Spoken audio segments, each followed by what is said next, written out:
All righty, we are live. Happy Friday, everybody. What's up, Ginger? Got Ginger in the chat. I'll be in and out of the chat for a bit. Sounds good, buddy. How you doing? And we got the cat in the house. I almost said the cat in the. Oh, I gotta mute it. Got the YouTube up. There we go. All right.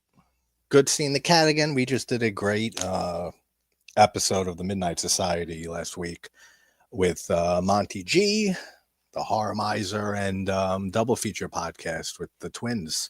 That was a great show, and that was a great discussion. So if you guys are fans of Black Coat's Daughter by Oz Perkins, definitely go check that replay out. It's on Pat's channel.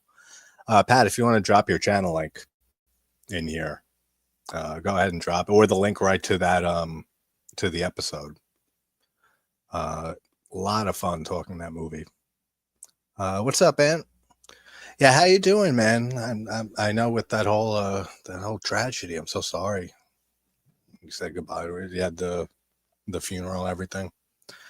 So crazy, man. I'm so sorry to hear that. Hey, Paula, how you doing? Happy weekend. Program's going awesome. I got 900 subs. Awesome, man. Congrats. So everyone's here having fun. Good. It's a Friday night. That's what it's for. So I did a quick, like 5-6 minute TikTok review on this movie, knowing that we'd be talking about it a lot tonight. But this is a movie that I always bring up. And if you saw the TikTok thing, you're going to hear a lot of the same shit right here for the next minute or two. But this is a movie I always bring up for how to do a sequel right and what type of movies are best to be remade. Uh, remake, not sequel, is what I said. The way to do a remake, because this movie, in my opinion, is one of the best remakes of a movie that wasn't good.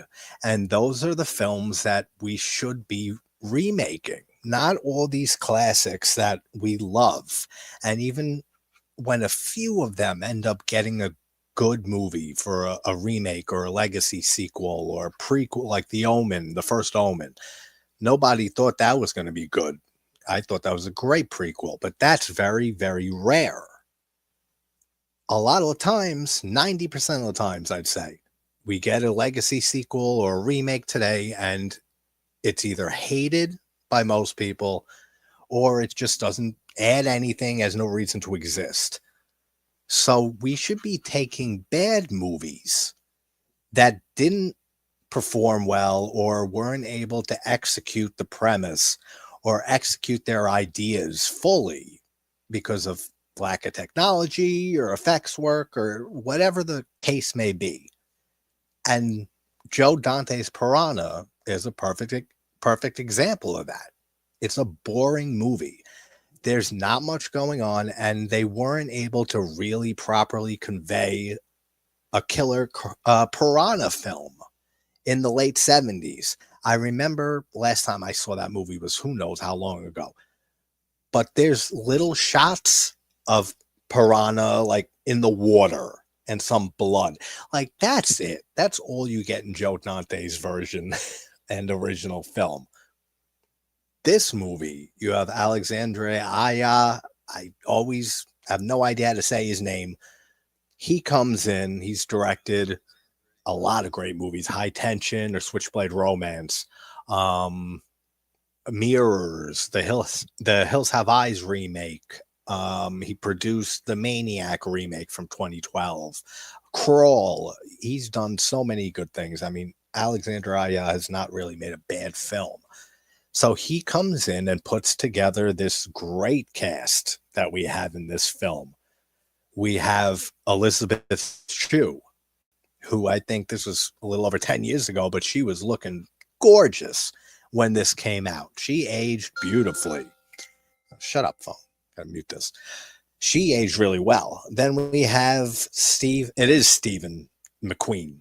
I thought his name was Steve McQueen, the Jeremy from the Vampire Diaries. He's like the main guy in this.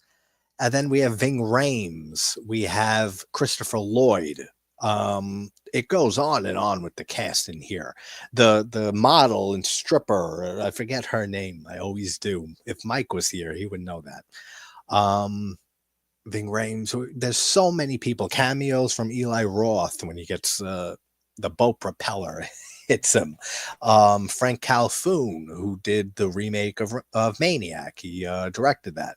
He's in this in a very brief cameo. So you got a whole bunch of amazing cast and actors in here that all do a great job, but the effects work and all the CGI that they use in this movie. This is one of the types of films that I say go nuts. All the CGI, go nuts with it, because you really need it for this type of movie, for a killer piranha film, and to pull it off the right way. And that's what Alexandre Aja did with this film. This is such a good remake. It's vastly better than the original. I don't care what anyone says about that one. We're all good for respecting opinions here, but that's one that I'll never see. I don't like Piranha by Joe Dante, but we'll get to watching this one in a few minutes. I put the Look movie link. It's pinned, but I'll drop it again here. If anyone wants to watch along, I'll give timestamps as it goes. Let's go through the chat here. You're fishy.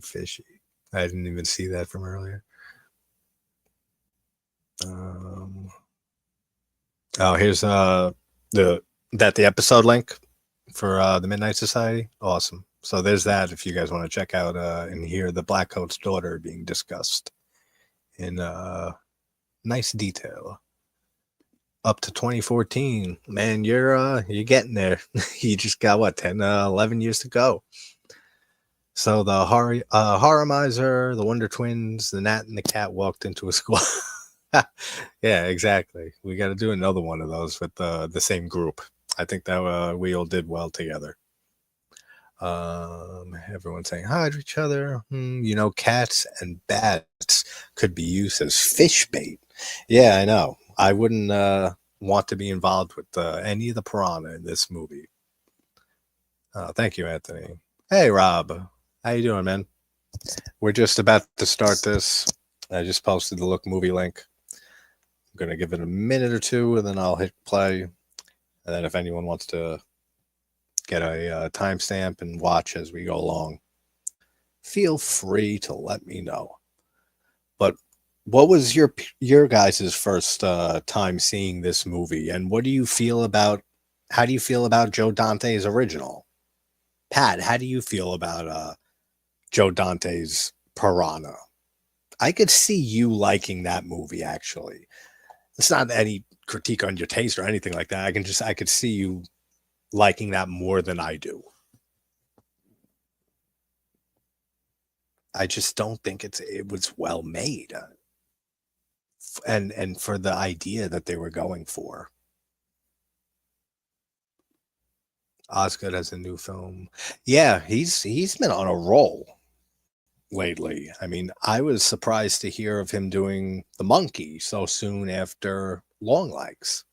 That really took me by surprise. I was like, oh, damn, he's already got another movie. And when The Monkey came out, that's right, he already had this film done or close to done. Maybe it was in post-production. But he really is one of the directors in horror that I'm watching like a hawk nowadays.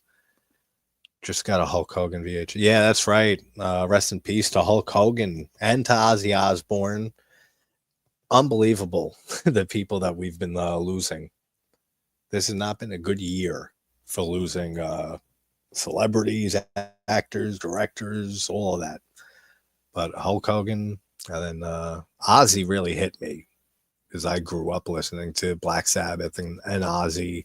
And I mean, Black Sabbath was one of the creators of heavy metal. I mean, I consider Black Sabbath and Led Zeppelin the ones that really kick-started hard rock and evolved into heavy metal. Let me see here. You do like Joe Dante's, okay. but the remakes are better films. All right, at least you agree with that. Yeah, I think they are vastly better. You can't even compare them. And I know that James Cameron directed the sequel, Piranha 2, The Spawning. I only saw it once, years and years ago. I only remember it's abysmal. But I do not believe James Cameron directed that film. I'm not a James Cameron fan. Like, great director, but I've never been big into his movies, like Terminator 2, and I like it, never loved it. That's how it goes with a lot of his movies. But I don't think he directed that movie. The Spawning, the Piranha 2 movie, I don't know, because that was a train wreck. Let's see. The Keeper's trailer is terrible. It looks like it revealed the plot in 2 minutes. That's why I don't watch trailers. That's how they are. Hey, Russ. What's up, buddy? How you doing, man? Good to see you around and back, man. Like I was saying the last stream. Russell, Rob again. My girlfriend. It's everybody saying hi. All right. So I'm going to start this movie on a 3, 2, 1, go. Again, the Look movie link is pinned. It's also on Tubi, which is what I'm watching it on. And I'm sure it's on streaming on other places because this movie, you see it on everywhere, basically, every platform. All right, 3, 2, 1, go. Oh, yeah, Jerry O'Connell. We have him also in this movie. And his death, his kill scene is great and hilarious. This is one funny fucking movie when he gets pulled out of the water and his whole lower half is eaten by the piranhas just down to the bone. And they took my penis. They took my penis. That's so funny. And then you see his penis floating around in the water and the piranha just snatches it up, and then burps it out. That's funny.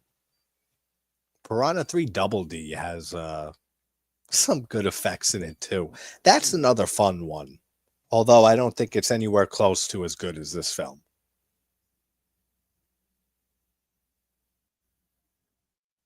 I love the look of all the piranha in this. They did a great job. And mixing the CGI with the practical. They did a great job with that too. And like I said, this is a movie you have to go CGI and go balls to the wall with it. And that's exactly what they do here. And it works 100%. Now, I'm not a big Jaws fan, a lot of you know, or a big fan of that whole genre of killer animals or mutated animals, water dwelling creatures killing people. It's just not my genre. And Jaws, it is a classic and an excellently made film. It's just not one I love or hold in high regard, or just never worked for me like that.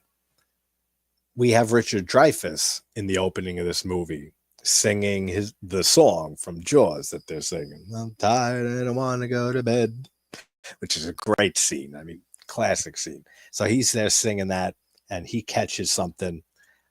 And then we get this cool little vortex that like opens up in the water and it pulls him under. I keep forgetting to mute this. Oh. Pulls him under, and that's how we open this movie. And I like how this is something that terrifies me about the water and the ocean. That's why I don't go to the beach really. It's why I'm not an ocean person, because you don't know what the hell is down there. I mean, we've only discovered and explored, 5% of the world's oceans? You don't know what is down there. So the whole idea that there's like an earthquake underwater and it opens up something underground to ground millions of years before that under the water and releases these 2 million-year-old piranha. That's something I could see happening. I mean, I don't know how piranha have to live and if they can live down there cut off from society and everything, but for them to get released and infiltrate and infest a lake, I could see that happening. And it makes it scary as hell because of it.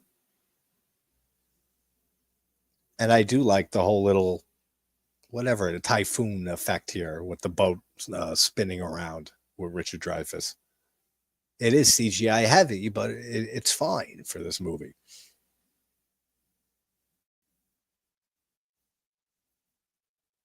But that's unfortunate to hear. The Keeper's trailer kind of gave a lot of the movie away. I mean, it's not out yet, but sounds like it did.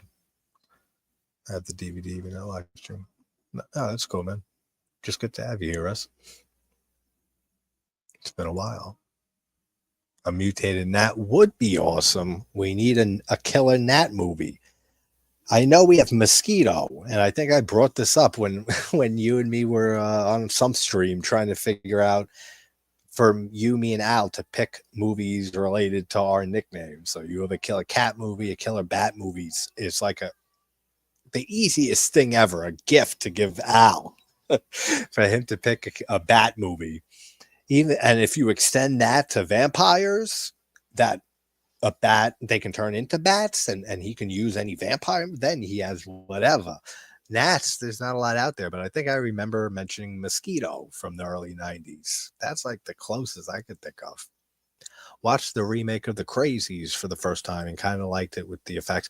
Yeah, the remake is really good. The Crazies remake. The original I like, but it's not a favorite of mine or anything. I actually think the remake might be better than the original. Well, it's proven there are underwater caves with flora and fauna. Yeah, no, absolutely. So that's why this does scare the living shit out of me. The idea of it, that this could happen, that you could have just a crevice open up under the water, deep under the water in the ocean, and then just who knows what can come out of it. And in this case, it's kill a piranha, but it could be anything. It could be like a megalodon, which is a decent movie. Ticks in '93. That's another one. That's a fun movie. While we're on the subject of little insects killing people movies, we have the same director of Pieces, John Piquet Simone, who did Slugs in, I want to say, 85 or in the 80s, the mid 80s. Bad movie, but that's another fun insect one.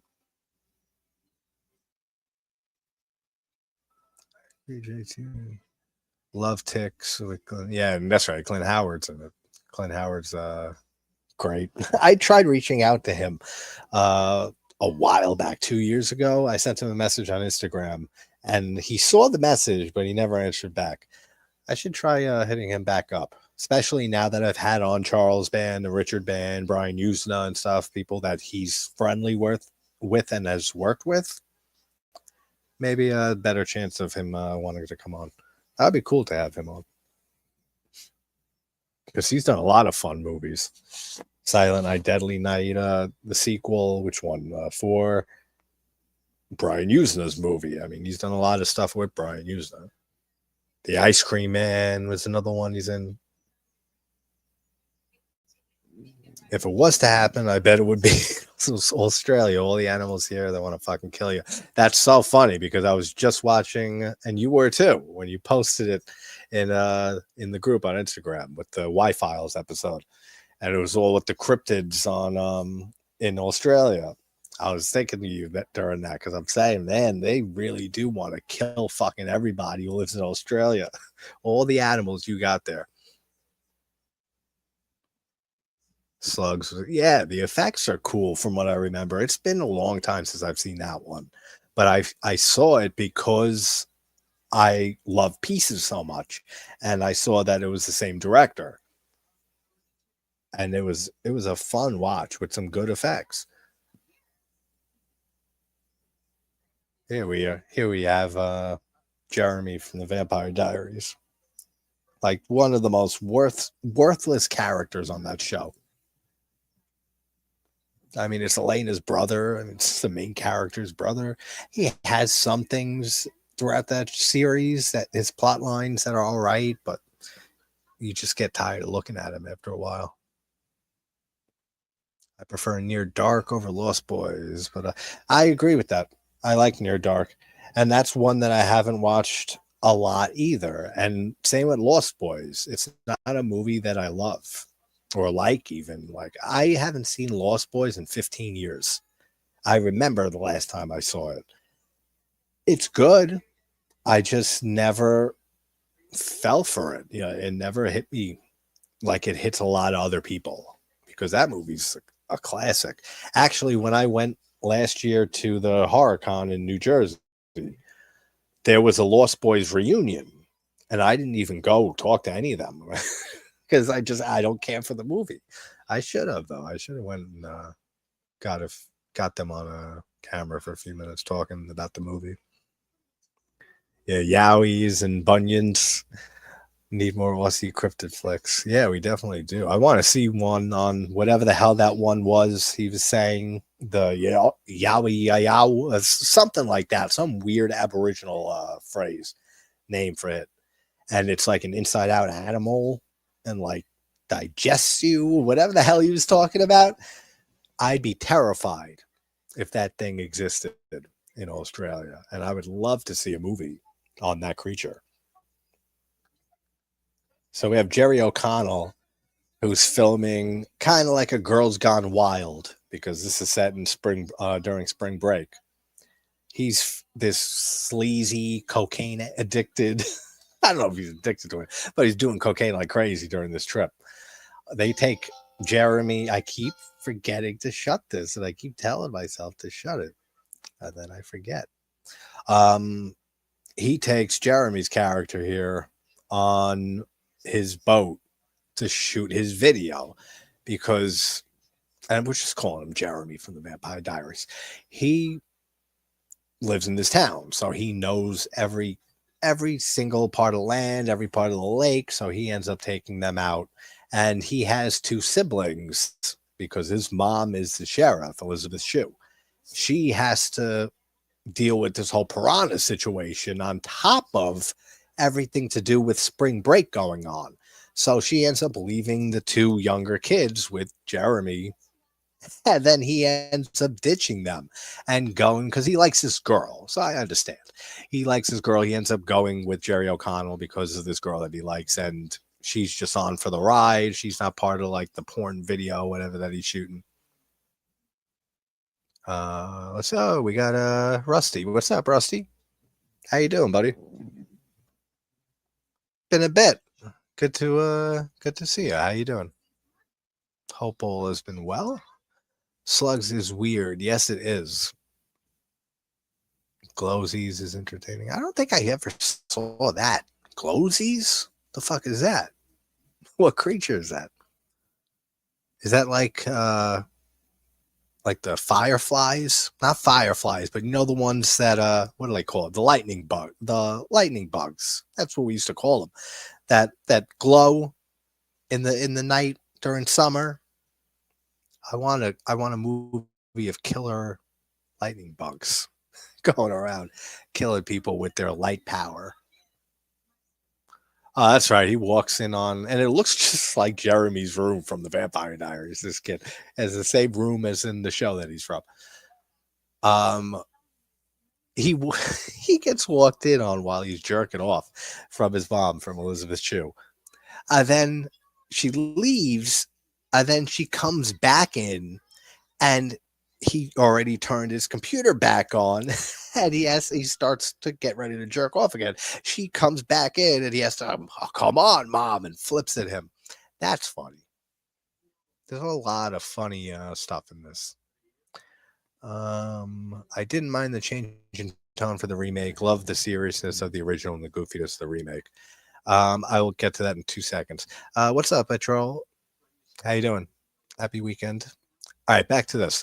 So I started this whole stream with the remake talking the original. So I'll be brief with this. But I think this is a remake done right, like done excellently, because I don't like the original Piranha by Joe Dante. And I think it's a movie that is a product of its time with restrictions on what they could do, because I haven't seen it in forever. Maybe you're more familiar with it and you can remind me, but I don't remember a lot of, killer piranha killing people, like shots of it, and it handled well because they didn't have the effects or the budget or both, and they weren't able to really pull it off. I remember shots of the water with piranha, like a school of them, and like blood in the water. That's about it. So I never cared for that film. And I think this is a perfect movie and a perfect example of a remake, where you take a movie like that wasn't executed as well as it could have been, and actually pull it off extremely well and better than the original. And that's what this film does for me. This is a movie that is batshit insane. It dials it all up to 11, and it works 100% for me. The tone being regardless, whether like I like it being, I like the tone of it. I like the goofiness. I like the comedy. If it was completely serious, I'd be fine with that too. It's irrelevant.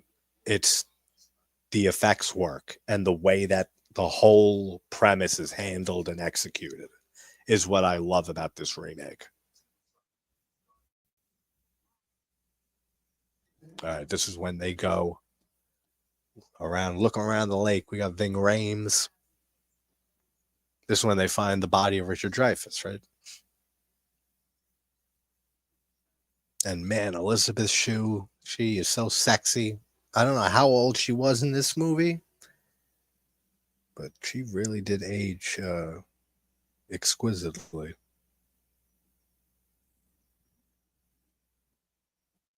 Oh, that's why my phone kept going off, because I have notification sounds on, which I never do.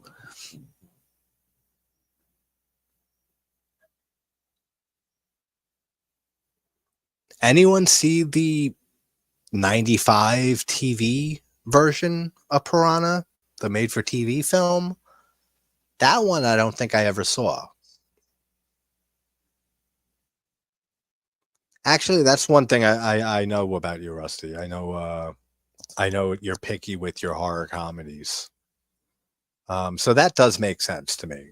I mean, I could see this movie not working for people just because of the comedy itself and the tone of it. Um, you have to do it right with a comedy horror, and I think they did it right with the remakes. Yeah, I could see it not working though for some people. So I mean, that is a good point. They marketed the heck out of this movie when it was coming out. Still haven't seen it. There was a lot of great movies around at this time. Yeah, they did market this a decent amount, and it did pretty well at the box office.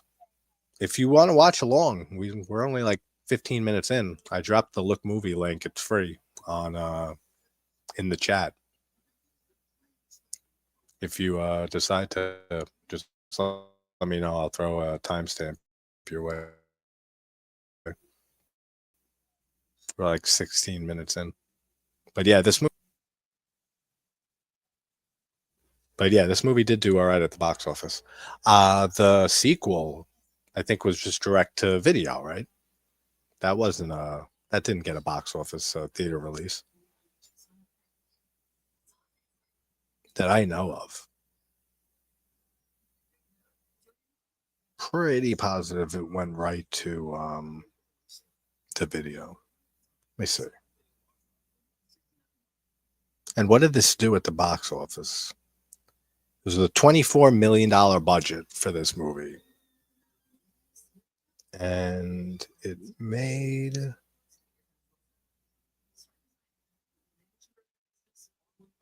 $83 million. All right, so like 4 times the budget. I forgot it did that well, actually.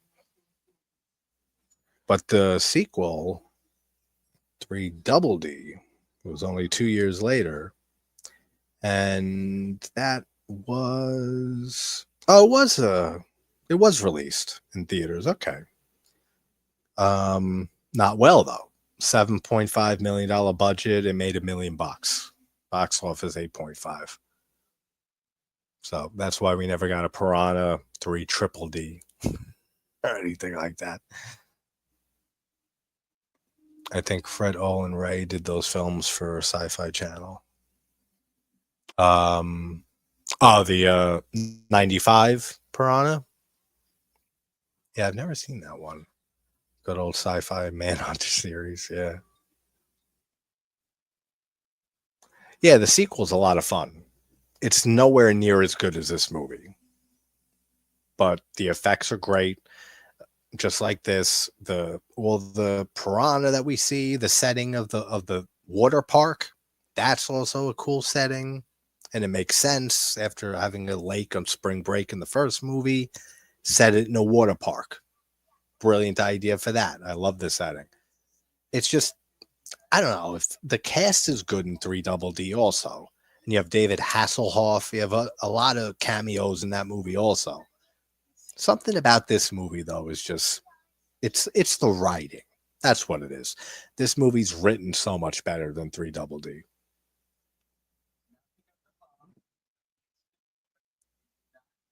Then tomorrow night we have, and I don't know why I've been thinking 8 episodes for season one of Twin Peaks. It's only seven. And so tomorrow at same time, 11 p.m., we have Twin Peaks continuing the show with episode seven, the season one finale, and then season two, episode one and two. So we are going to be getting weird in Twin Peaks, as this is around the time it really starts getting crazy.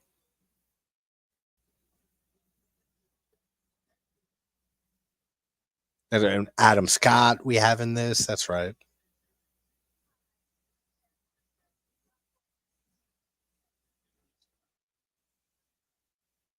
One thing I never understood that they didn't do with Three Double D was at the end of this film, Christopher Lloyd's character, who's like an expert on piranha, he's a marine biologist or something like that.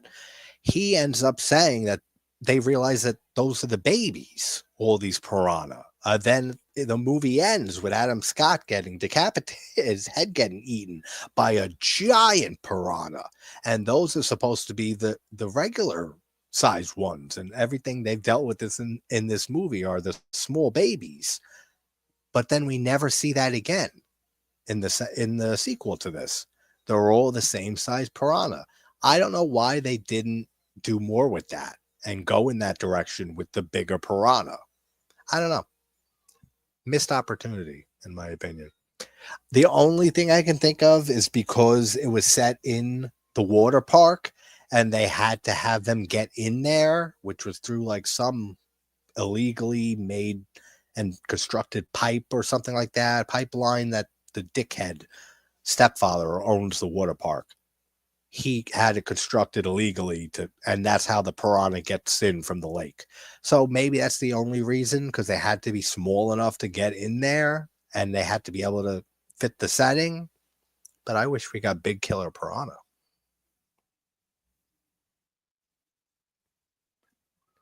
Jerry does it for me in this one. I like his appearances in this and script. Yeah, I love Jerry O'Connell, and I think he is hysterical in this, and his kill is great. This was around the time the Friday the 13th remake. Yeah, this was the year right after, which is a remake that I don't dislike, but I don't love it. I don't think it's a great remake. I could watch it. I'll throw it on. Not often, but I can throw it on and watch it. I actually do like the very first 15 minutes or so of the Friday remake, how it condenses the first few films all into the first opening scene.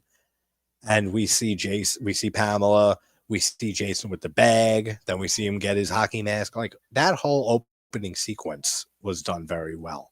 I can't stand the characters for the most part in the remake.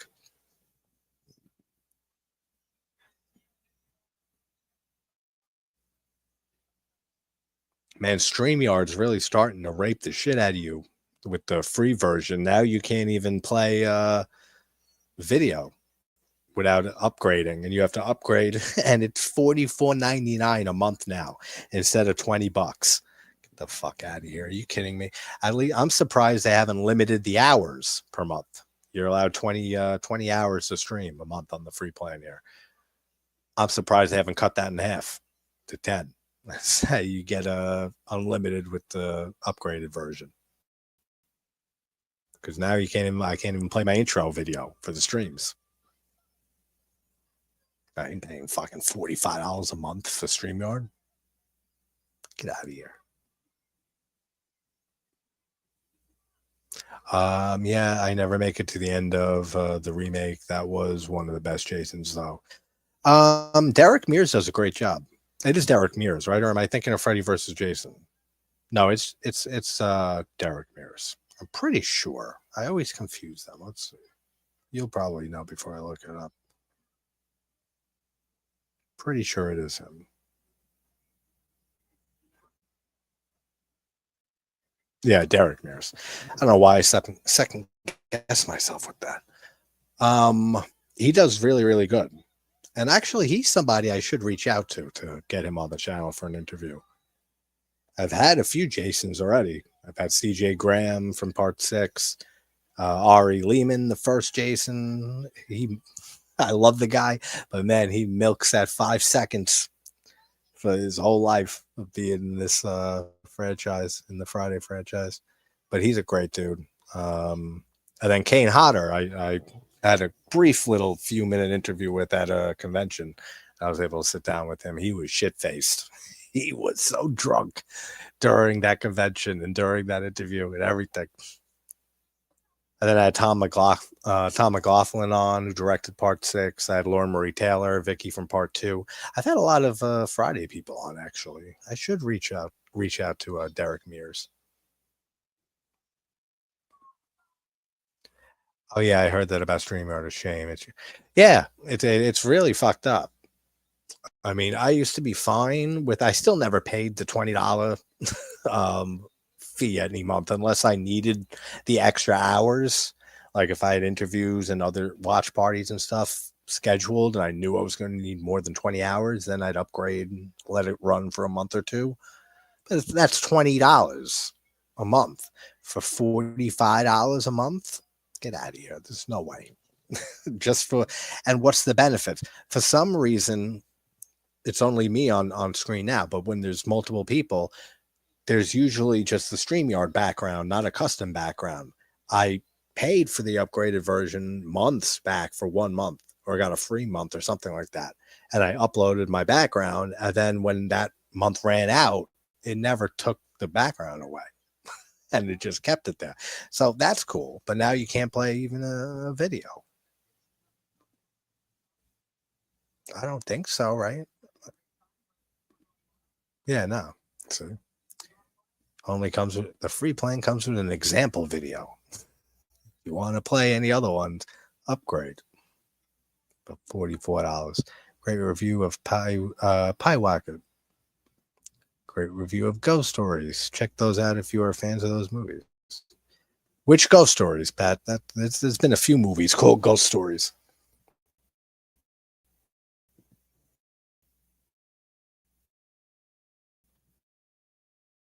There's a British one, right? And there's an American one. I think that's the film. I'm gonna guess you meant the British one, maybe.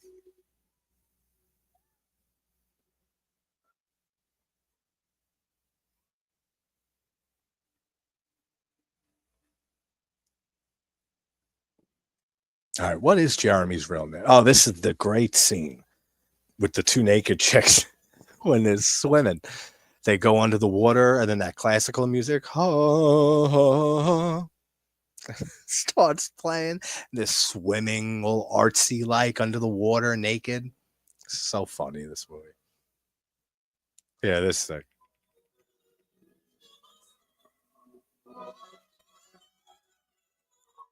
I don't want to get copyright for that, but that music, and they're just totally naked, except for little flippers. They got those on their feet.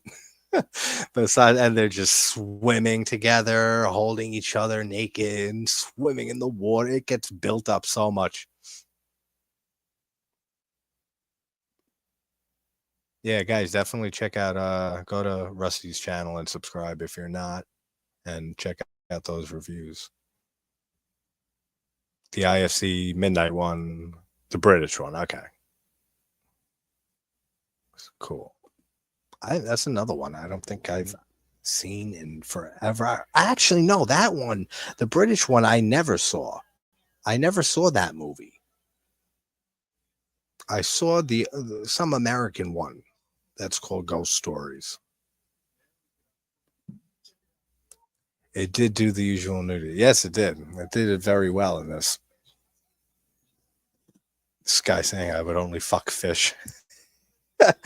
He says if they like fish looked like the women there, and I do love the whole bottom to the boat that they're on, the clear bottom, and you can look down and see into the water. That's cool, and it plays into the plot later when the boat starts sinking. But they're looking down there and they're filming the two girls, well, women, and as they're swimming there. That's cool. That whole clear bottom. And he's not supposed to be here. He's supposed to be watching his little brother and sister, his little shithead siblings. But I mean, I can't blame him. How do you not go off on this boat with this guy and these girls?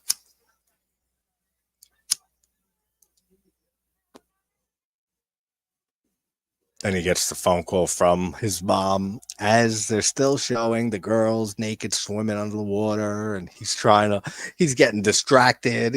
She's asking questions about his siblings, and he's looking down at them like, yeah, whatever. That's great. Excuse me. Put your ass on the glass, they say.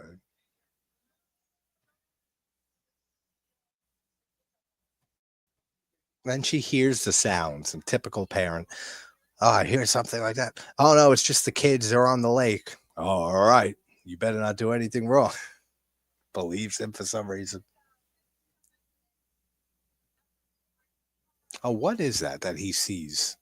He sees something in the water on the lake, in the not too far distant. Oh, that's it. The thing that the floaty, for lack of a better term, seat that the girl he likes was sitting in. He starts thinking something happened to her. Kelly, that's her name. Still don't have his name. It's still Jeremy from the Vampire Diaries.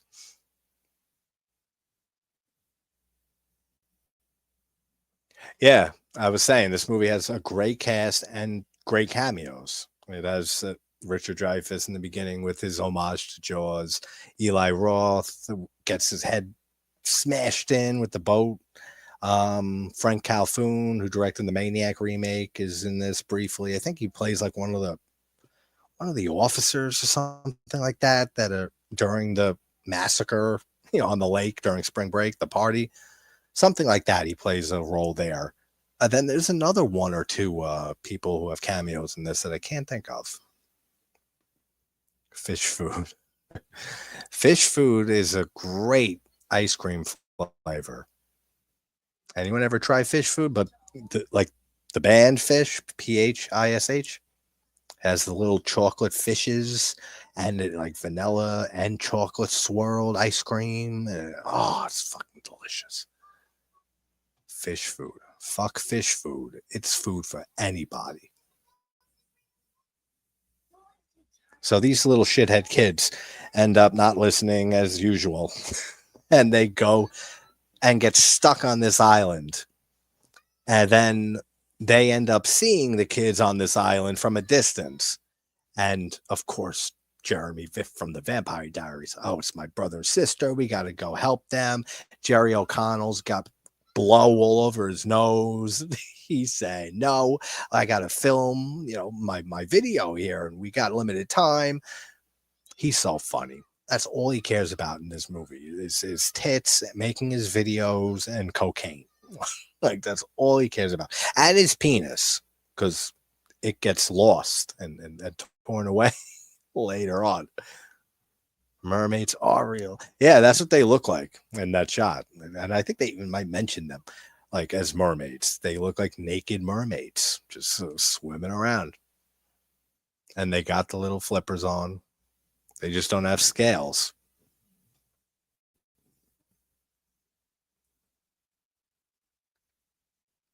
Oh, this is a great kill coming up. When you have the girl parasailing, she's in the parachute and she's being dragged by the boat with her friends in it.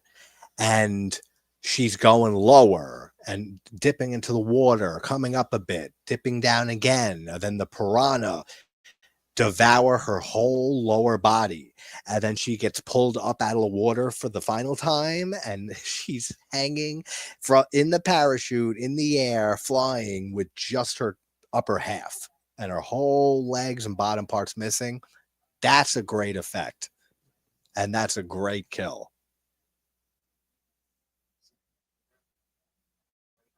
Really cool how they pulled that off. Yeah, Ving Rhames is great too, and he's in the sequel. And I ain't afraid of no goddamn water. I ain't afraid of no damn water. That's like his mantra that he has to repeat because of the trauma of losing his legs in this movie. That's great. Stand by. Talk about Stand By Me.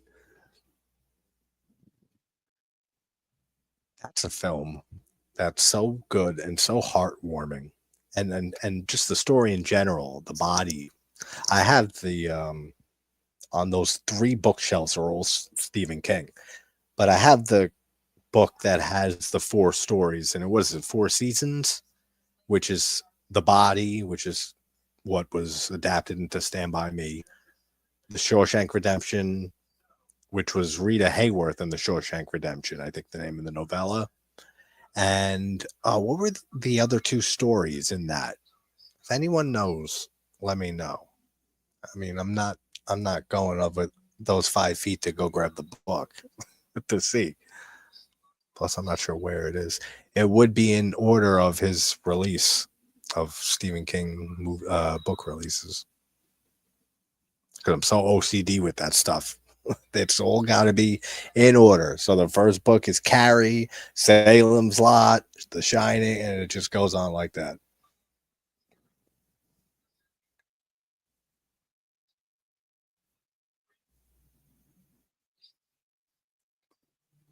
That's her name. I couldn't think of it earlier when I was naming the cast and everybody. Thank you, Rusty. Dina Meyer, or Meyer, however you say it. Dina Meyer. Starship Troopers. That's what she's in. I couldn't remember. And yes, she is a goddess. That's the one that I said early on when I was saying the cast that I said that Mike would know if he was here. Because every time this movie comes up, Mike, the real Fit Beetle, he always brings her up. For some reason, I must have not been half paying attention every time he did because I don't remember the name. Adam Scott. Adam Scott is all right. I like him more in comedies. I mean, like Step Brothers and other stuff. But he's been in some horror films. He was in Krampus, right? Whatever the hell that dumb movie is. I've never gotten into those films or the even that one. That was like the major Krampus film, and he was like the lead in that, if I recall right. Tina's goddess. Kelly is chum. Oh, that's funny. That's right. Thank you. At pupil, and that one I would. The second one I would have never remembered that the breathing mythos in the book with Shawshank in the body. I don't know if I read that one, the breathing mythos, but at pupil I remember reading that. That one I should have remembered. But man, I love Shawshank is my second favorite film that's not a horror film. It's Last of the Mohegans, then it's Shawshank Redemption. But they're so close, I basically just group them together. So Shawshank Redemption and Last of the Mohegans are both my favorite non-horror film and my second favorite movie. There's a lot of combining stuff on lists and my top films and stuff like that. Like City of the Living Dead and the Beyond.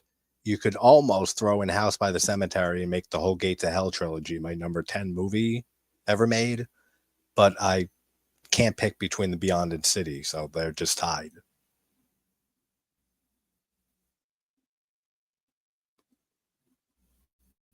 That's right. That pupil got an adaptation too.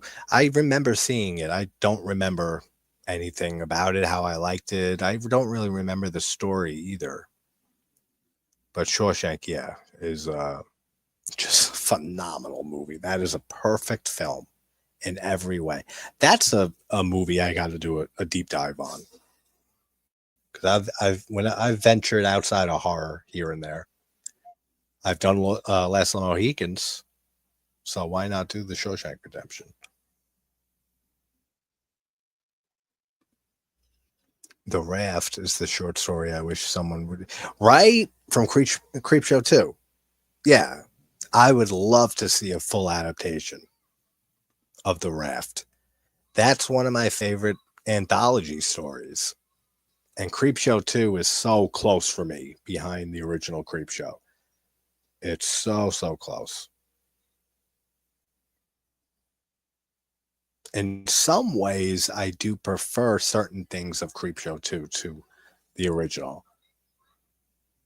I like the animation and the wraparound, and the wraparound is better than the first film, in my opinion. Yeah, we've done comedy movies. I have a playlist with that's just labeled non-horror reviews. I know I've done like Weekend at Bernie's, Very Bad Things, After Hours, which is my favorite comedy ever made, in Martin Scorsese's film. Um, Quentin Tarantino, I've done all of his movies up until The Hateful Eight. I haven't done The Hateful Eight. Everything before that. Or no, Django Unchained. I didn't do either. So up to Inglorious Bastards. And some other Scorsese movies, Goodfellas, Casino, I've done videos on, and some other comedies and non-horror movies. Whenever I feel like venturing out of horror now and then, even though I know it fucks me with the channel and the algorithm. Same with when I post music covers or anything that's not reviews. Because if you post the algorithm's used to pushing out certain content by you because it knows what your viewers watch. So that's how it knows where to put your content. So you're putting out movie reviews and horror reviews, and then you do a music cover. It doesn't know where to shove that. And then it kind of fucks up your views and algorithms for like a week or two until it all settles itself out. So I tried now to just stick to horror content for the most part, not even posting shorts much anymore, and saving that for TikTok and Instagram and stuff like that, music covers and um, just other random content. We need a Clash of the Titans. Yes, we need another Clash of the Titans. The remake. The remake. So much no horror. I do a masterpiece spotlight of 4 films every couple of months. Spotlight, good non horror. Yeah, I mean that's a good way of going about it actually, because of what I said. You don't want to really venture too far outside the box for like too long. If it's like one video here and there or like one review on a non horror film and stuff, then that's fine. But like at the end of the day, it doesn't. If it matters to you only how much it should, if you care about that, if you care about the algorithm, if you're trying to grow the channel, if you worry about that, then sure. But if you don't give a shit, you just post whatever you want, which is what I do. Then put fucking 2-3 non-horror movies in a row. Like, what the fuck it if it messes up the algorithm for a bit. I'm gonna post whatever I feel like watching and talking about, knowing full well that it hurts me with the algorithm sometimes. Oh, sorry, they do the shots, the tequila shots off of the girl's stomach, and then he has to do it off the girl Kelly that he likes, but I think she gets sick and pukes or something.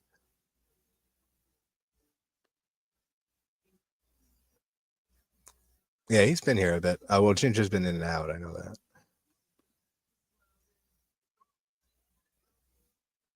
Yeah, exactly, dude.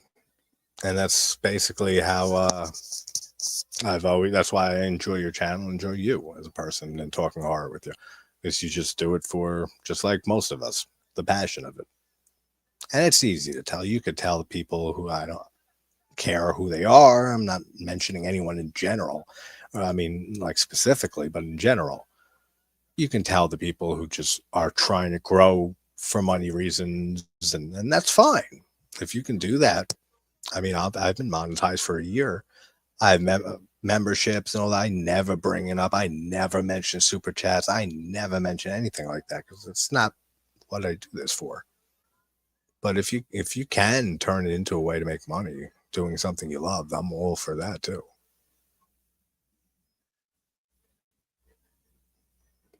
Yeah, Ginger, our Clash of the Titans is when we both love both of the movies, or at least like both films, and one of us champions one of them while the other champions the other one. We did Fast Times at Ridgemont High versus American Pie uh, a while back. That was a very fun one. That was a comedy one that we did.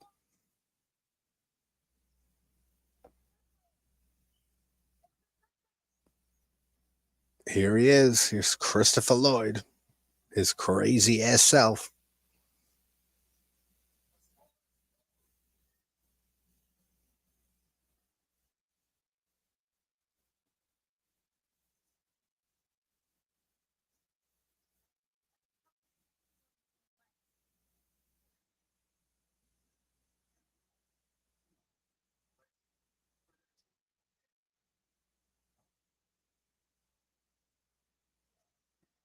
He's like an expert on piranha.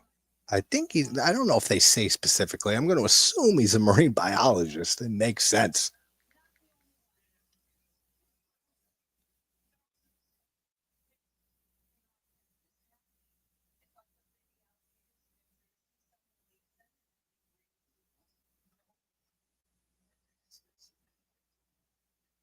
Why won't this thing do what it's supposed to do? So 2 million years. So yeah, that's how long these piranha have been supposedly extinct for.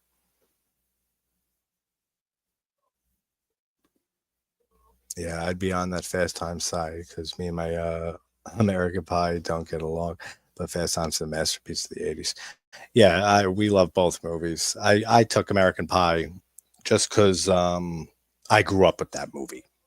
Like that movie came out when I was 11, so prepubescent, pre almost preteen years. Like that was my movie growing up. But I do love Fast Times. That movie's excellent. I've been trying to get Kelly Maroney on, who also was obviously in Chopping Mall and Night of the Comet. She follows me on Facebook and on Instagram, but we've talked a few times actually. She says when she has something new to talk about and promote that she'd love to come on. So whenever she has like a new project, I gotta get back at her. There you go. There's our last Clash of the Titans episode. If anyone wants to check that out. Was that the Last of the Mohegans and the 13th Warrior? I think that was the last one, right? Unless I'm totally forgetting what the last one was. Pretty sure that was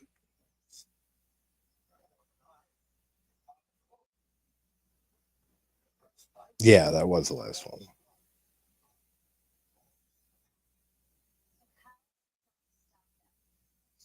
Then we also, yeah, we did a Stephen King Clash of the Titans. Me and Pat was Cujo versus Misery. I took Misery, he took Cujo. Okay, this was the link for yeah, this is the one that Pat just did recently. The Room versus Superman 4. That's a cool little pair up. Not that I ever got into the Superman movies, but The Room. That's funny. Like The Room from 2003 or whatever with Tommy Wiseau. Oh, that movie. That's right. Yeah, he's surprised with the bad movies. Yeah, so it's definitely that room. Yeah. Being raised in Britain, the difference between American and British comedies. Oh, absolutely. And core basics, so Brits can be non-responsive to some American humor. Don't understand or get why it's funny. Yeah, absolutely. Same with vice versa. I know a lot of people who just can't get into British humor. They think it's too dry, or they don't understand it either. Definitely. There's a big difference. That's why you see so many British shows made into American shows, and because they feel like the British humor won't work on American audiences. The Office is one. Ghosts, a more recent one. There's been so many. So there's definitely a big difference. This is the scene with the kill with the girl with the parachute when she's getting pulled. And that's right, they get it on video too, because he's supposed to be filming it for Jerry O'Connell.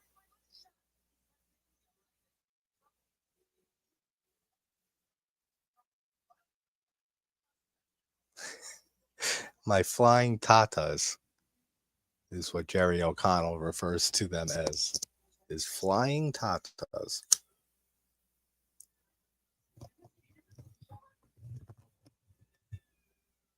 That is a really, really cool shot. He's filming it through the camera. She's getting dragged through the water, and then she starts screaming because and her tits are out too. That's another thing. That big ones, boom, and she's getting dragged, and then through the camera, you're seeing it through the camera. Cool camera work, and you see her, and she's dead. Her whole fucking body has been ripped apart. Love it. One of the best scenes in this movie, actually, until we get to the climax of this film, which the all out assault.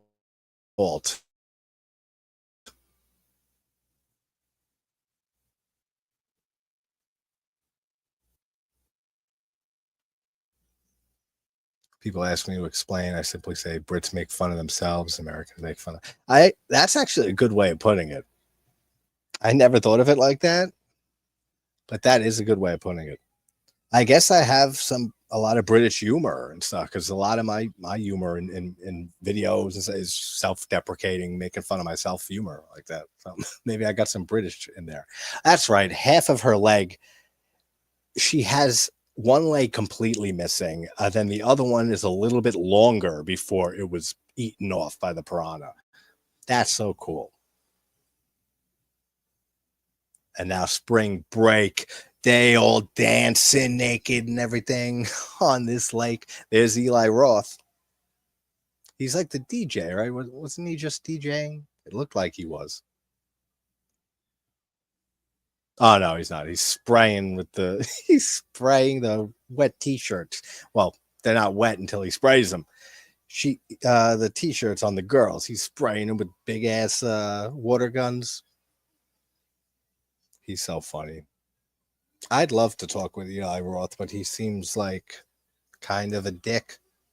Maybe it depends on when you catch him. Hey, what's up, Scott? What are you eating? Oh, you didn't say it yet. Oh, damn. Usually, oh, I thought that was it. Playing Soul Calibur 6. Nice. I haven't played the Soul Calibur games in years. And I haven't played probably past the first few. There it is. I just ate a tuna fish sandwich. Nice.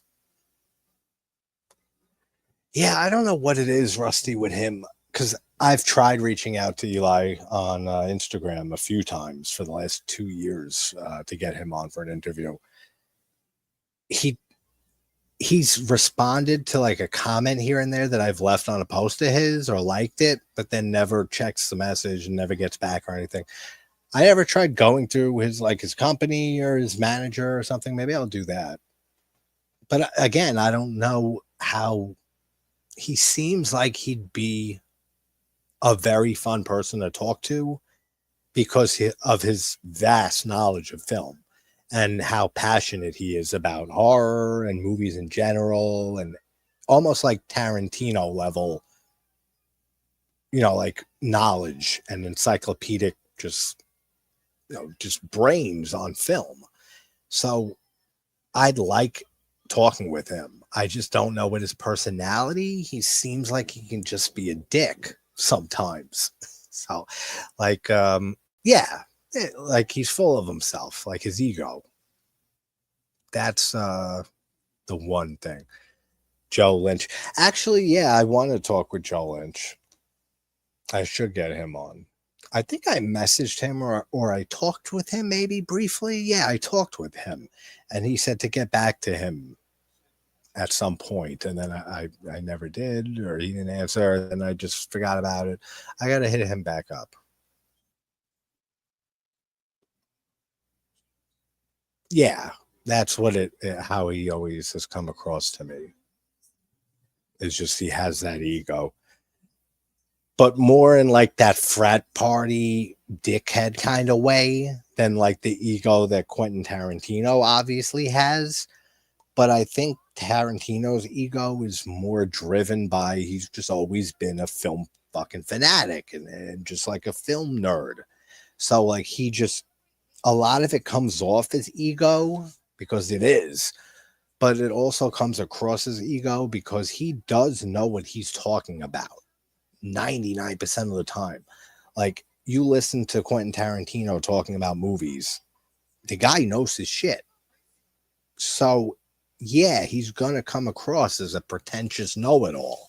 You know what I mean? Like, but it's a different type of ego and personality, especially comparing the two of them, even though they are very good friends, Tarantino and Eli Roth, which I have mentioned before.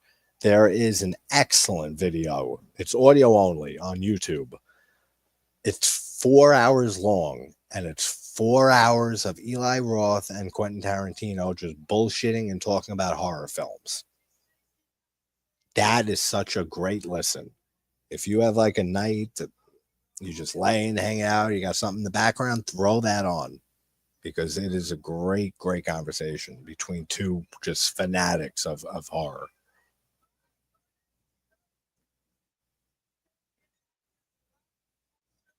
Speaking of interviews, there's a few people I got to hit back. One being Deborah Brock, the director of Slumber Party Massacre 2, my favorite in that series. I talked to her last month. She said July would work for her later in July. Now it's almost the end of July. I forgot all about it. So I got to message her back. And then I'm still trying to figure out how to get the interview with Felipe Mora because his service sucks. Wherever he's using and shit. And he said he has to he's getting a new phone soon and stuff. Because we tried the live. We had the double feature. I had it all planned out, a nice double feature interview like 3 weeks ago. And it was him at 4 p.m. And then it was 2 hours later, Amy Donald from Megan. And he was dropping out every minute. He was in a restaurant, in the back of a restaurant in LA or something like that in Hollywood. Kept dropping out, couldn't get it to work. So then I said, let's pre-record it when I get back from upstate. It was another week ago or so. We pre-recorded, tried that again, and he was dropping out again every other minute. Was not working. So now I'm trying to think the best way to do it because then he asked my phone number. He called me and we talked on the phone for 15 minutes or so. No interruptions, crystal clear. So now I'm trying to figure out or find an app or the best way to record just like a phone conversation between us and do the interview audio only and do it that way. Unless he does he said he's getting a new phone. So if he does or did and it works better, we'll try one more time. Or maybe I'll try Zoom, like a Zoom call or a Skype call, but I got to find a way to record that. Something like that. If anyone knows any ways of doing that, like alternatives to StreamYard or recording a Zoom call or something, let me know. Because I really, really want to talk with him. We've talked a few times now. And started an interview and it ends. But then we just went off on some tangents, and he is into aliens and UFOs and all weird stuff. So besides all his excellent movies and fun movies, I can't wait to have some weird tangents with him.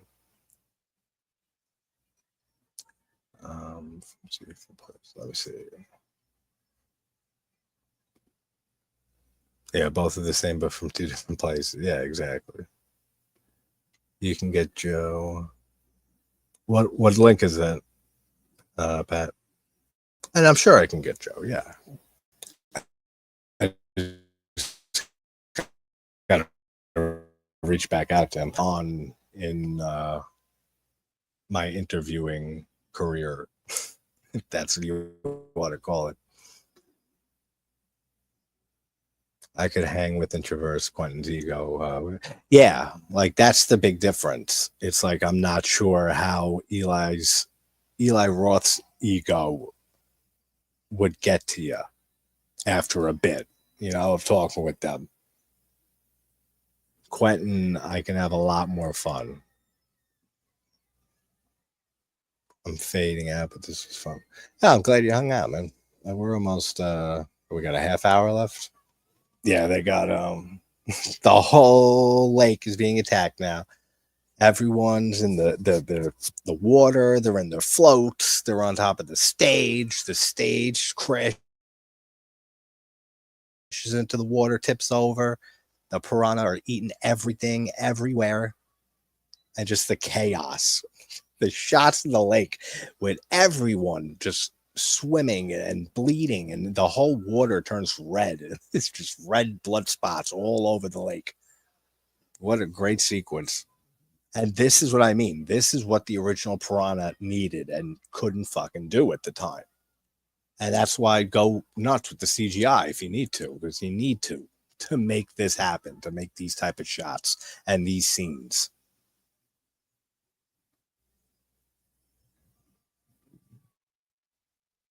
Like they're pulling the guys out of the water, and the patches of skin's missing, or an arm's missing. Such great effects, and a lot of it is practical. Even though I keep mentioning the CGI, a lot of that's reserved for the fish, for the piranha. You see them like swirling around in the water, a school of that. That's all CGI and stuff. But a lot of the kills and the deaths and the dismemberments, a lot of that's practical. Touched up with some digital effects for sure. But there's a lot of practical stuff in here. More so than in 3DD.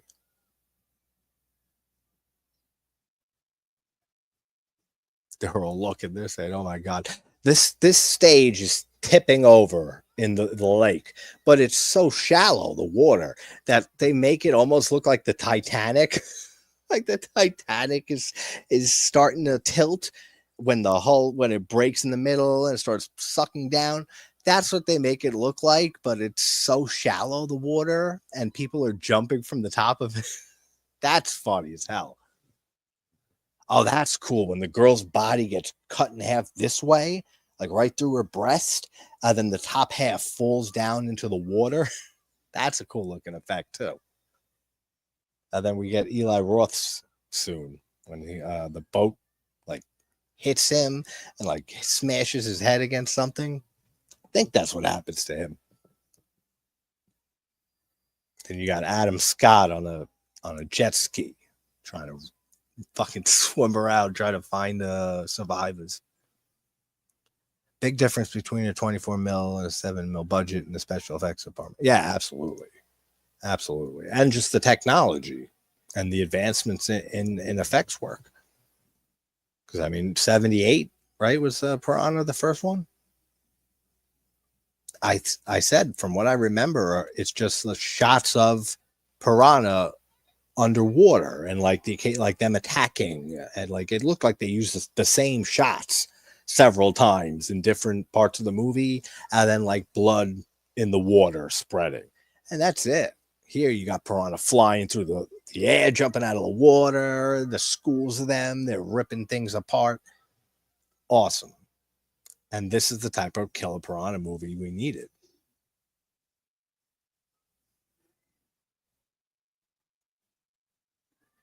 You have to have a good team, because I've seen films with a $500,000 budget.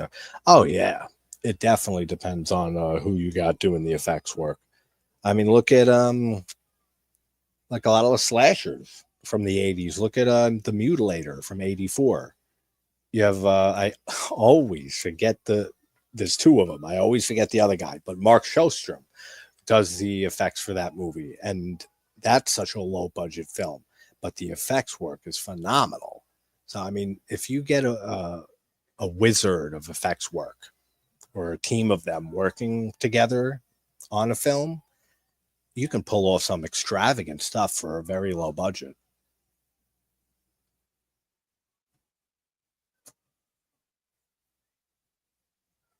Yeah, here's the boat coming. Yeah, the boat hits Eli Roth. The amount of blood and red in the water in this whole scene is crazy.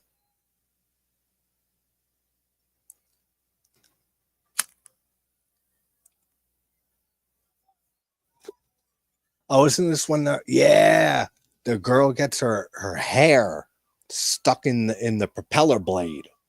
Then he's trying. It won't start. He's trying to get the boat started again, and he's pulling the engine, and then it rips her scalp off. That's a cool effect. So much, so many kills, and not even her scalp just happened. It's you see the muscles and just her eyes because it puff because her hair is stuck in the propeller. That's great. Really cool effect.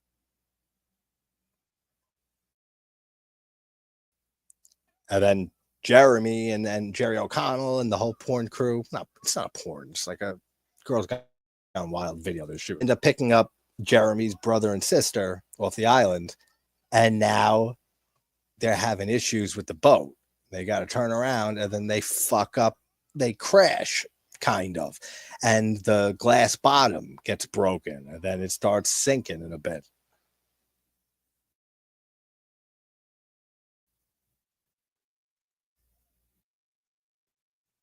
If your team is trying to create art with heart, you will see a lot better effects. Absolutely. Why so many early slashers were so good? Yeah, absolutely. And especially because when you have people that go into effects department, just like with anything in filmmaking, I mean, a director, actors, and so you see it much more often when they're starting off because they're starving. They need to make a name for themselves. They need to start their career and have some good movies and work under their belt.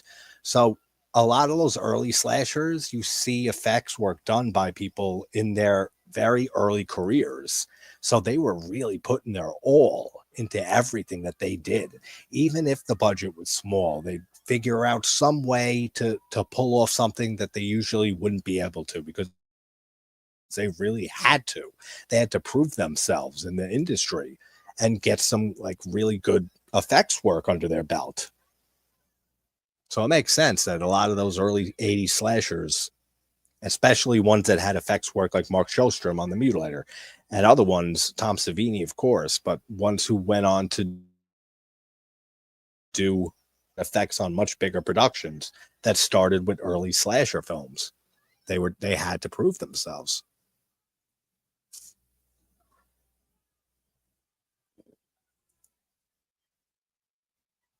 Oh, this is Jerry O'Connell's death here. Yeah, he falls. He's getting bit by the piranha. All you see is him, the top half. He's trying to reach up. They're trying to pull him in, and you know it's going to be bad. You know it's going to be awful when they pull this guy out. And he gets on board, and his whole lower half is almost missing. It's just eaten down to the bone. And there's piranha, there's rogue piranha from the school of them that are made it on the boat. They're flapping them and smacking them off the boat. And all he said, Jake, that's Jeremy's character in this. We finally got his name. Jake, they took my penis. They took my penis. And he's like reaching for Jake, like, help me. Like, I don't know what to do. That sucks. That's one of the worst ways to go. Not just like the penis getting eaten specifically, even though that doesn't sound pleasant.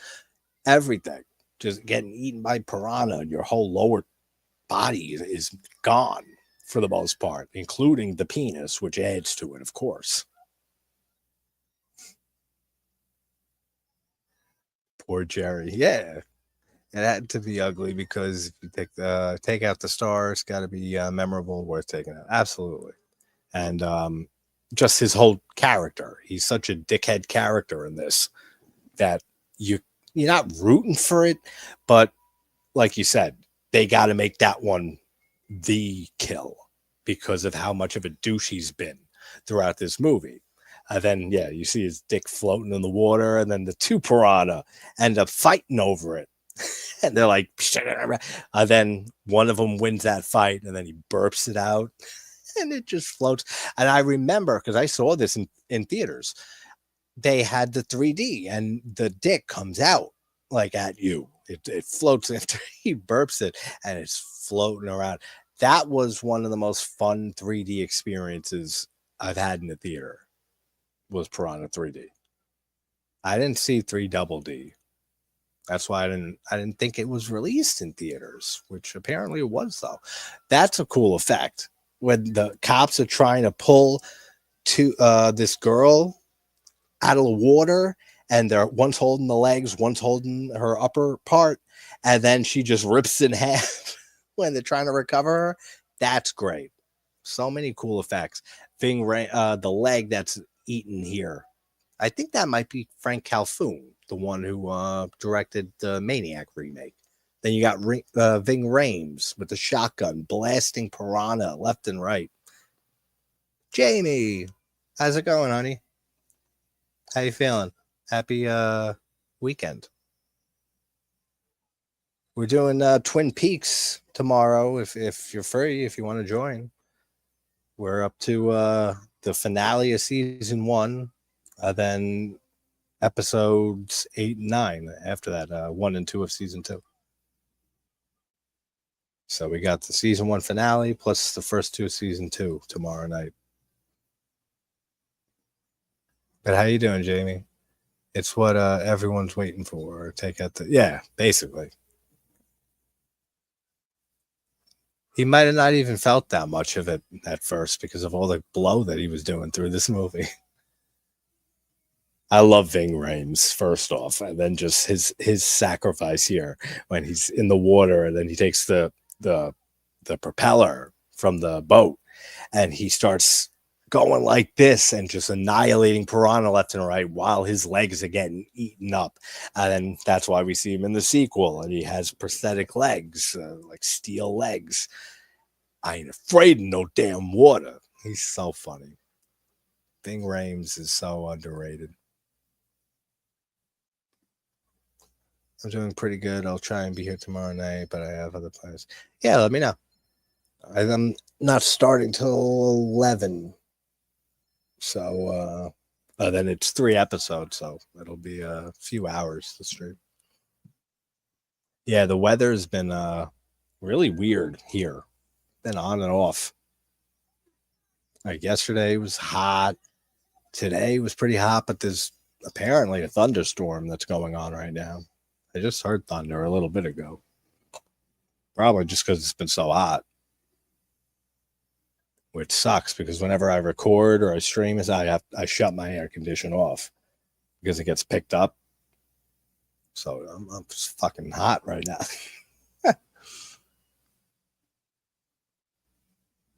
Everyone's saying hi. Cool.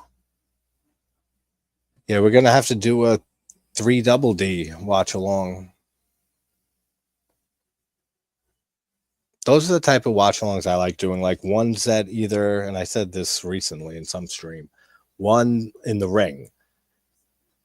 I like to do watch alongs that I did reviews of already. That way I already got my thoughts out there and stuff, because then watch along streams, we end up talking about a lot of other things and other topics, other horror movies and related stuff. So it's not concisely on the movie. So I prefer doing movies for watch alongs that I either did already or ones that I know I'm not doing a review on for a long time because they're either not favorites of mine or they're not great movies.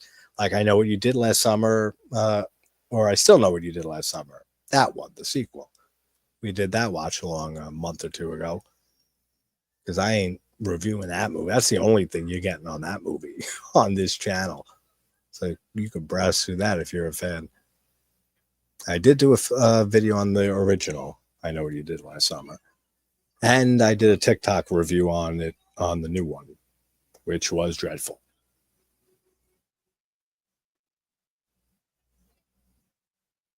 Saturday nights are movies by the fire. Oh, that's cool. I want a fire pit so I can do that. Nothing like hanging out by a fire and watching a movie or listening to music or playing music around a fire. Any of those around a fire. I have to use Audacity to noise reduce the air because I'm in Florida. Oh yeah, you need it. And yeah, I mean, sometimes it depends. Like when I'm recording like a video, then I'll shut it off, but I'll have the fan on. Like I got a fan on now, and I doubt you can hear it. That's enough. But like I'm not in Florida, so I can imagine. But I am still getting hot just with having the fan on here. As soon as this ends, that air is going blasting. Or like, and especially podcast episode or reviews when it's just audio only, then I definitely it can eliminate any type of background noise. I have to even shut my keyboard off because I always have my keyboard and the speakers that are on like almost 24/7, and it'll pick up sometimes static or like electricity or some type of vibration sound frequency from the keyboard or the speakers. So I'll turn those off. Kelly's in trouble. That reminds me of South Park. Dude, they got Heather. You don't even know Heather. What a great episode. They have South Park just came back, I think, with the new season. And I think it's a pretty hilarious one. I saw a clip on Instagram.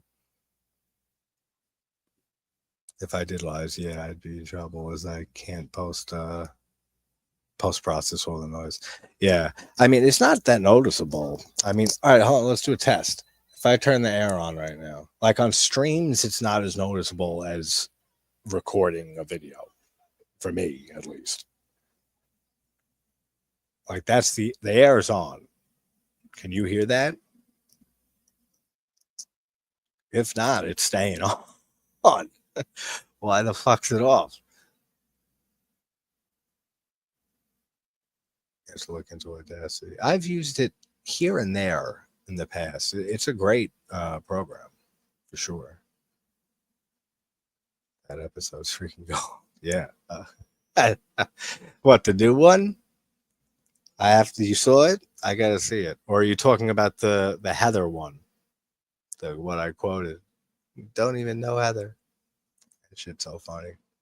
All right, so cool. So why the hell have I been almost sweating balls here the last hour? Actually, I do have my AC on when I stream. I forgot about that. It's because recently, when I just did the Feast 2 review, I had the AC on because I just got a new AC like a month and a half ago. My other one was like 10 years old. It burnt out. So I got a brand new one. And it's a little louder. And when I went to record Feast 2, I had it on low and I heard it still humming in the background. So I shut it off. But usually I do have it on for streams.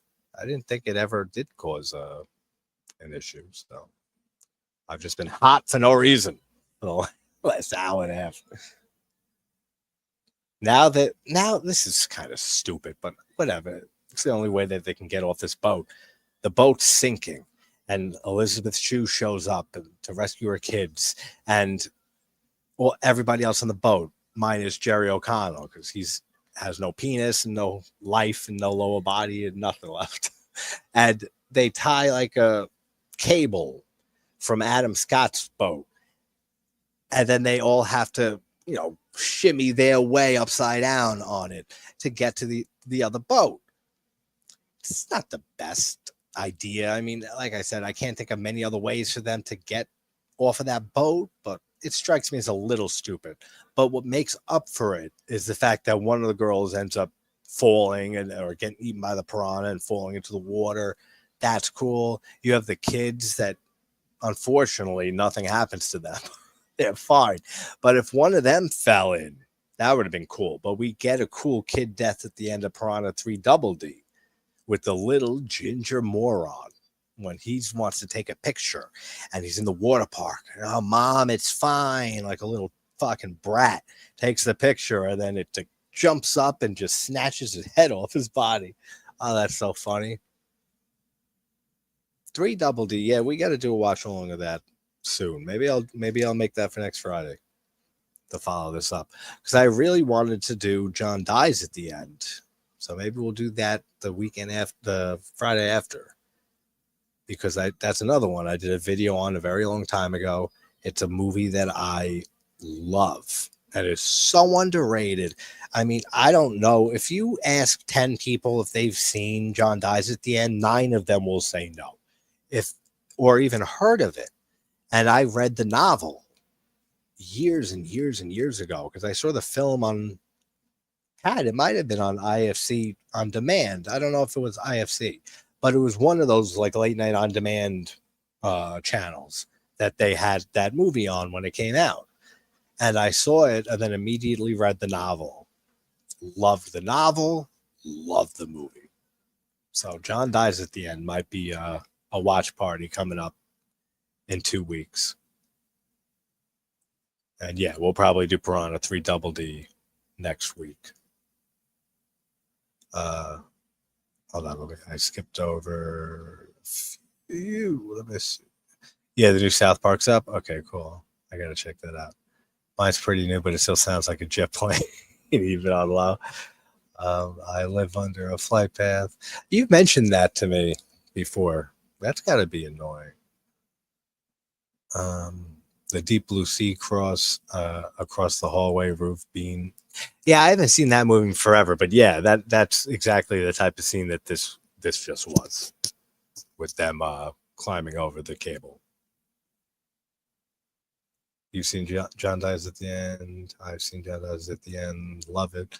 Yeah, I mean, most of you guys have seen it, and like in our community, because we're huge fans of movies and horror movies and sci-fi and all that. But if you go up to a random movie fans or even just people who say, I love horror or I love movies, and you mention John Dies at the End, and 8 or 9 out of 10 have no idea what that is.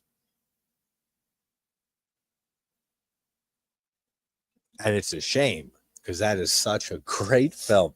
I mean, anything by Don Coscarelli, that's another one that I got to work harder on getting him on the channel. I would kill to talk with Don Coscarelli.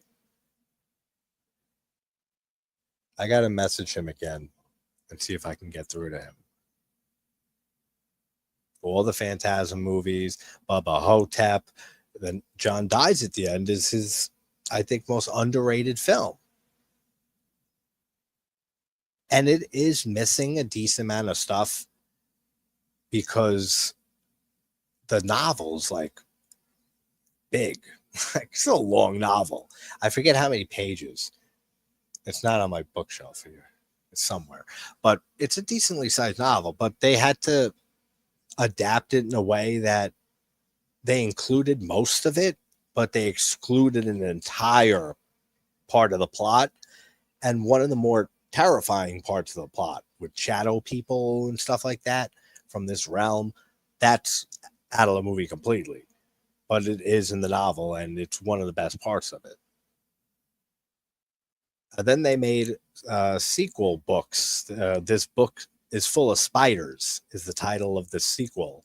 Then I think they're up to like 3 or 4 books now or something. I only read the first one.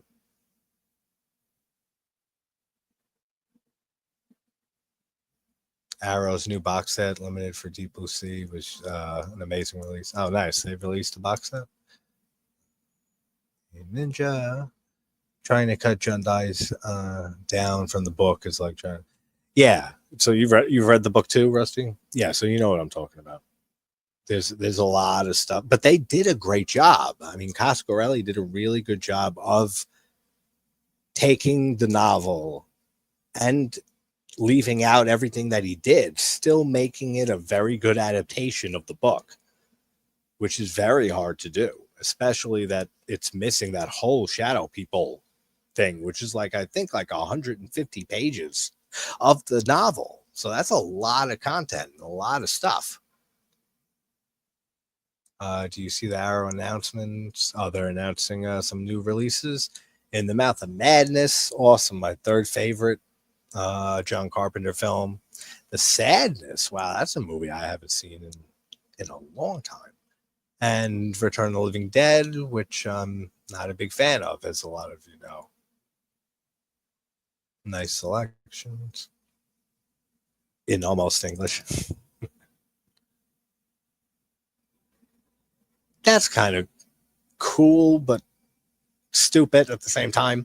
When Jeremy rescues the girlfriend, they go and they hold the cable because they don't have enough time to follow the rest of them, you know, shimmying their way across.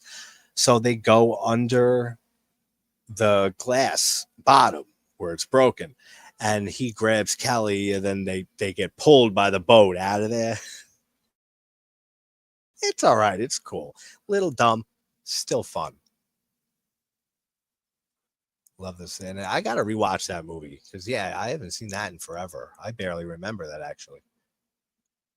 I finally watched Train to Busan 2 days ago, so I got around to stuff eventually, and do want to say this. I really, really like Train to Busan. I think that's a great film. I never saw the sequel, or is it a prequel? It's some type of follow up. It's an animated follow up. Then I think there might have been a third or another entry, but the original film is a very good zombie movie. I've got my own T-shirt line now. Want to see? Absolutely. Actually, I made several shirts for the channel and just fun shirts a long time ago because I have a T-shirt press. I've had one for years, so I have this one here. I don't know if you can see it. Kind of like me with Freddy, and then on the back it has JT's horror discussions with a bunch of characters from horror, which is basically the poster that's in my background on my wall in my videos. But I don't have a store up or anything like that. If anyone wants a shirt sometime, just message me. Let me know. I'll make one to send it to you. I'm not going to charge anybody. Peninsula. That's it. That's the sequel.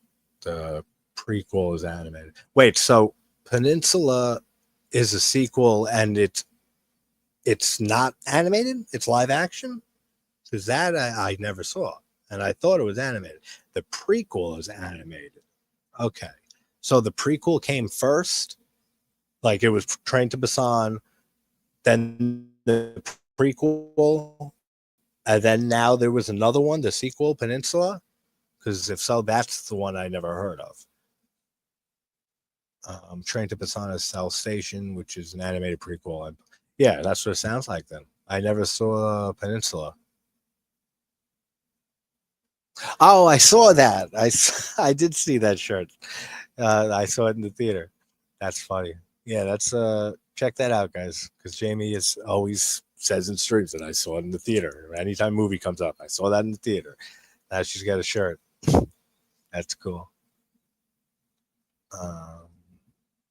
Yeah, I figured. I got to check that out. There are mugs and hats too. Awesome. I might have to get a mug of that. Yeah, Peninsula is set 4 years later than they did. Okay, so Peninsula came out first, and then they did the animated prequel. So somewhere I was lost in translation and in time for that because I don't remember that. I just remember the original film, and then I remember hearing about an animated prequel coming out, and that's it. But great movie. I got to check out both the prequel and Peninsula. Peninsula is zombies meets the Fast and the Furious. I don't know how I feel about that second part. I never liked those movies. Yeah, maybe I will, because I love my coffee, and I think that's a great line from you and a great idea. So I'll message you. I'll message you and try to figure that out. Grab a mug. Um, yeah, so that just ended. Adam Scott got his head ripped off, and Christopher Lloyd called to say that they're just the babies. And then the big one comes out of the water and just snatches Adam Scott's head off. So I don't know why they didn't go in that direction, as I said earlier. If it was just the setting for 3 Double D, that it's in the water park, and they had to get them in there, so they needed them to be the same smaller piranha. They didn't go in the giant piranha direction. I don't know what the reason was, but such a great film, such a great remake, and yeah, one of the examples I always bring up for movies that should be remade. Stop remaking the classic movies we love and having it turn out terrible for the most part. Make movies, take movies, I should say, that are not well made or had a great idea or a great premise and just wasn't pulled off the way that it could have been, or sucked flat out, but it has a cool idea or something. Take those movies and redo them and give them a new treatment and make them the movies they could have been in the first place. Besides that, got to stop with all these fucking remakes, man. I'm so sick of them. Let's see. I'd say more Tokyo Drift and Road Warrior. Yeah, those are 2 fun ones too. I got to check those out. The Peninsula sequel and the prequel. I can't take credit for the idea. It was old Davey's idea, but I gave him permission. No, yeah, that's awesome. I got it. I'll definitely message you about a mug. So yeah, tomorrow we have Twin Peaks, season 1, episode 7, the finale, where Cooper gets shot. And then going into season 2 with episodes 1 and 2, we see the giant or the fireman giving the clues. The owls are not what they seem, and there's a man in a smiling bag, and without chemicals, he points, and something about and Leo, that horse or whatever, the location he was locked up in once. So we got a lot of cool stuff and important events in the series of Twin Peaks tomorrow. So that's 11 p.m. Eastern Standard Time. And Feast 3 and Poltergeist 3 will be the next reviews and videos coming out. Besides that, everything else, random stuff on TikTok. I've been going through just some older, like, and favorite videos and movies, movies, slashers, and other creature features that I've done videos on a long time ago on the channel here, and doing condensed little short 4 or 5 minute versions for TikTok. So there's always stuff going on over there. Interviews, waiting to hear back from a few, the aforementioned ones, trying to finish the figure out how to do Felipe Mora and do that audio only. Thanks, Atro. Thank you for hanging out. And I agree, remake stuff like the Nail Gun Massacre with their decent budget instead of redoing already great films. Yeah, I mean, it makes sense to me. I don't know. I mean, money is the reason why we don't see it happening more, and we keep seeing the remake stuff. Yes, owls in the trees and a log. Did you hear that they are stopping lives on Insta if you have under 1,000 subs? Really? That's interesting. Even though it doesn't affect me. I never have went live on Instagram. So actually, no, I never have gone live on Instagram. I was trying to think if I did. I never tried that. I've went on TikTok live twice now. I mean, that's been interesting. TikTok is just so much more engagement and so much more. You grow so much faster and you reach so many more people than any other platform that I could think of. But you tried yesterday going live on Instagram? That's stupid. Any type of restrictions for going live? I mean, besides ones that are obvious, like don't like for people who just made an account and they gotta verify who they are. And that's all fine and dandy. Reminds me of George Carlin. Besides that, like subscriber wise or followers, and you need this amount to go live, that's stupid. And it shouldn't exist on any platform. But all right, guys, thanks for hanging out, everybody. This was a fun rewatch. As always, this movie's a blast all the time. We'll do 3 Double D next Friday, and then we'll do John Dies at the End the Friday after that. And tomorrow, Twin Peaks, and that's about it. That's all the news. And yeah, have a great night. Enjoy your weekend, and see you tomorrow for Twin Peaks, everybody. Have a good night, guys.